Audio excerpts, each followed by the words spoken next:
Every day of our lives, we come up against these two distinctly different notions. And there are two of them, and you have to have both, because you can't just have one over the other. It has to be both in order for it to keep and define its different meanings. What are we talking about?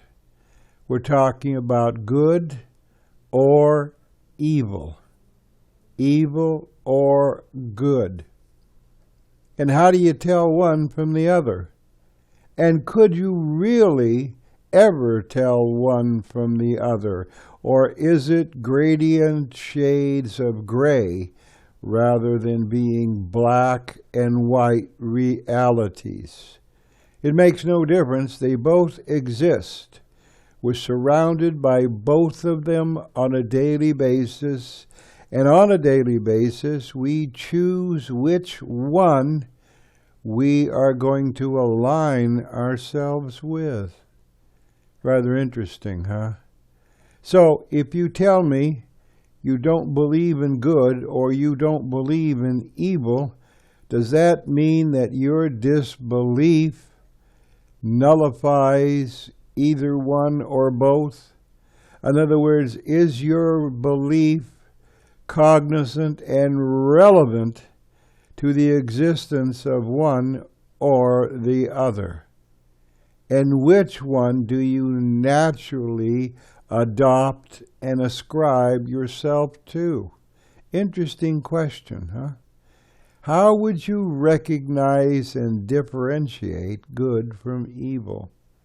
Or are we stuck in that middle ground where it is differing shades of gray on any particular time? No black and white, just different shades of gray. And so one dilutes the other. The other dilutes the first dilutes the last. Both are encompassed within the middle ground of gray. When you stop and you think about it, it's not easy. No, the concept, the notions of good and evil are not easy to wrap your mind around. And yet they're there, not because of us necessarily, but in spite of us. We are involved up to our earlobes with both on a daily basis.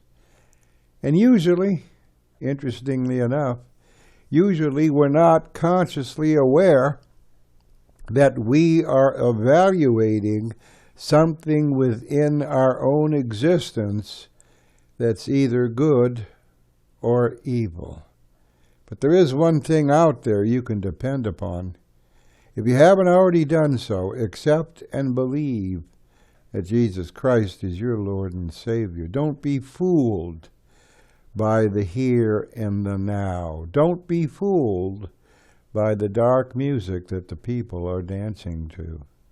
Become one of Jesus Christ's own. Accept and believe that Jesus Christ is your Lord and Savior.